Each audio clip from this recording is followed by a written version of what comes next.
Bom dia, criancinhas! Tudo bem com vocês? Espero que sim. Olha só, hoje é aula 19, vamos falar sobre a segunda Revolução Industrial. Né? A primeira Revolução Industrial a gente já estudou o ano passado, né?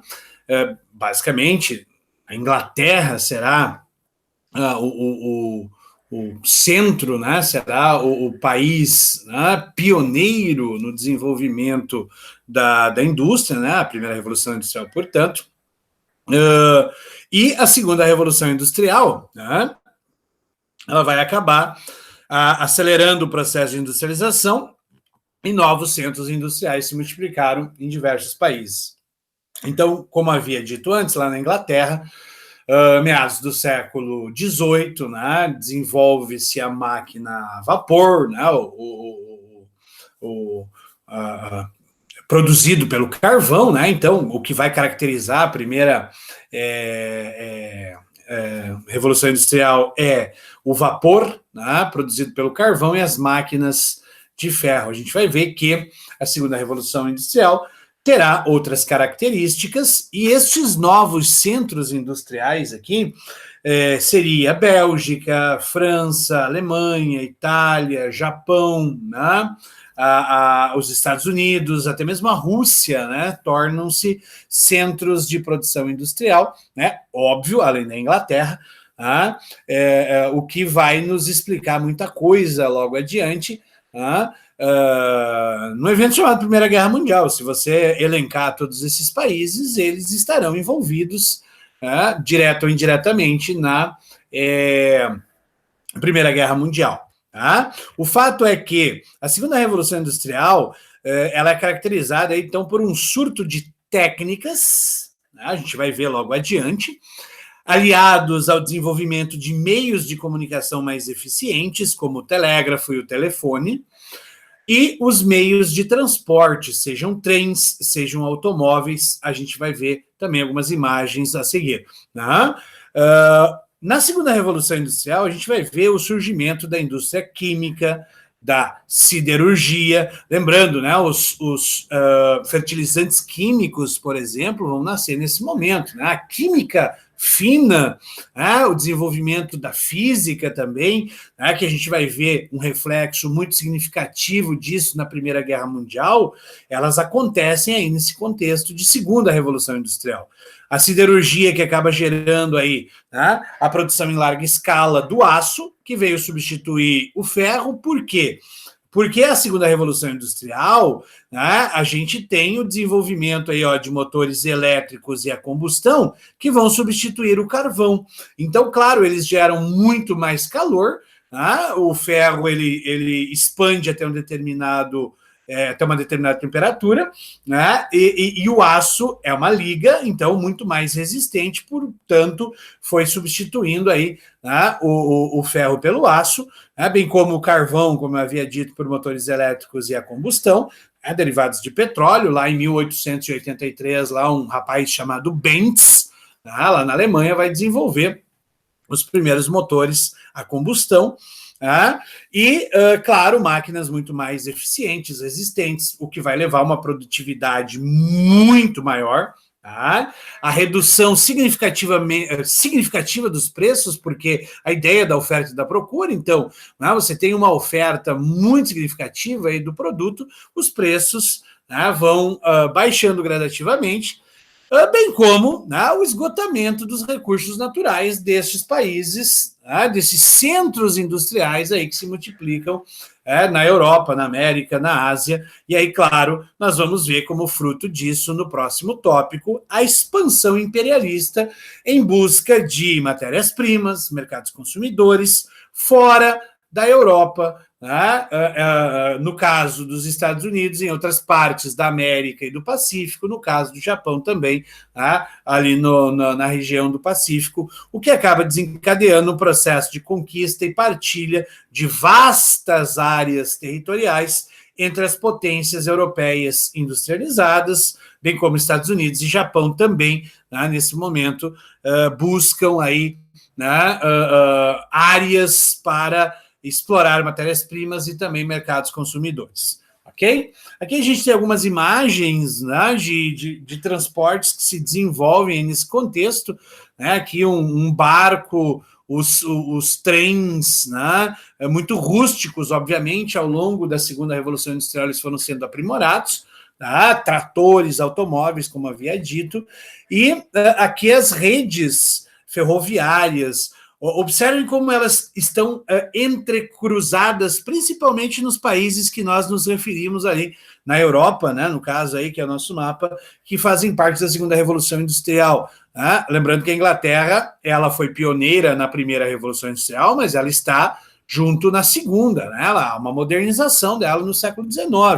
Mas observe aqui, em França, Itália, Alemanha, né, os países que vão fazer parte aí na Europa, Bélgica, né, da segunda Revolução Industrial. Até 1850 em verde, pouquíssimas ferrovias. A partir, né, da segunda Revolução Industrial, que começa por volta de 1860, começa a expansão das linhas férreas. Por que Portugal e Espanha aqui tem poucas linhas? Porque eram países agrícolas, muito atrasados em relação ao restante da Europa Ocidental. Vale também para o centro-sul da Itália, né? Poucas linhas férreas, porque eram lugares onde você não tinha uma indústria muito forte. Quando nós estudamos, por exemplo, a unificação italiana, lembra? A parte muito rica da Itália está aqui no norte, né? Onde você tem as indústrias e tudo mais. Ok?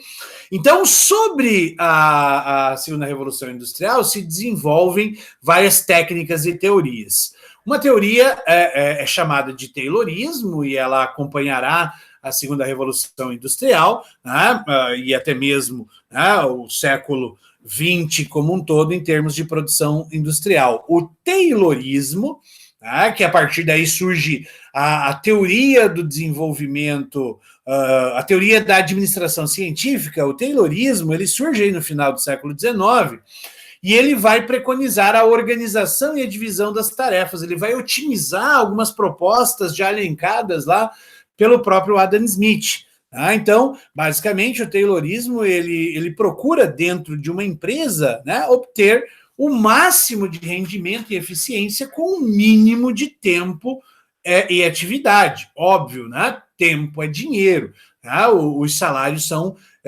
vinculados ao tempo de trabalho. Né? Isso é uma teoria econômica que vem lá desde Adam Smith, que vai passar, né, não só pelo liberalismo, mas também até pelos próprios teóricos socialistas, como, por exemplo, Marx, né, que vai discutir sobre a exploração de trabalho, né, outros sociólogos aí ao longo do século XIX e XX também. Os seus trabalhadores, ou então o cara fixa uma meta, se o trabalhador conseguir cumpri-la, né, ou superá-la, ele ganharia uma recompensa salarial e assim por diante. Tá? Uso de supervisão humana especializada para controlar o processo produtivo, por isso que numa linha de montagem você tem aí, né, sempre um encarregado, alguém responsável pelos outros trabalhadores, tá? Disciplina na distribuição e atribuições de responsabilidades, bem como uso de apenas métodos de trabalho que já foram testados, planejados, eliminando os improvisos para que dessa forma, né, tivesse uma efetivação aí maior, né, da produção industrial, óbvio, e do lucro. Tá? E o Taylorismo, ele também estará dentro do Fordismo. Ford vai usar muitas teorias tayloristas, mas o Fordismo é uma nova forma de produção industrial, que revolucionou de forma acentuada a produção industrial mundial, tanto mais que Ford seria eleito o industrial do século XX.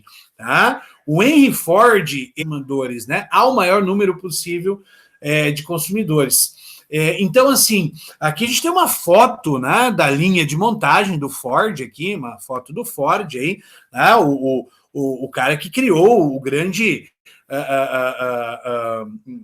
foi o maior impacto, né, na indústria do século XX, a linha de montagem. Né?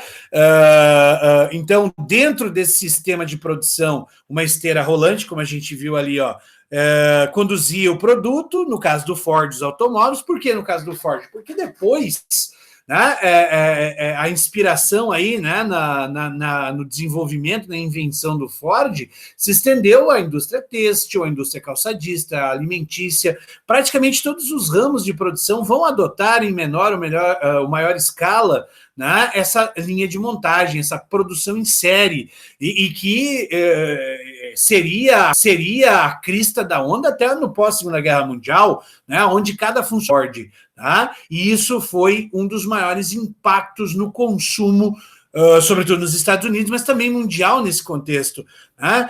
A gente vai ver o impacto disso muito forte na década de 20, quando estudarmos o contexto da crise de 29. A crise de 29 ela está aliada a essa ideia do Fordismo também e do aumento significativo do consumo. Então, a gente vai voltar a esse ponto lá na frente, né? Quando estudarmos a crise de 29, na aula 35, a gente vai recuperar essa ideia aqui do Fordismo também.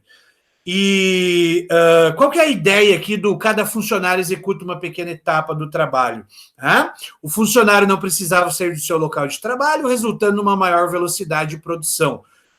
Também não era necessária a utilização de mão de obra muito capacitada, pois cada trabalhador executava apenas uma pequena tarefa dentro de produção. Aí você lembra, né, da renda nos Estados Unidos, ela é significativa, não só nos Estados Unidos, mas na Europa também, neste contexto. Tá? Mas esse assunto a gente volta a abordar depois, lá na aula 35, quando falarmos da crise de 1929, beleza?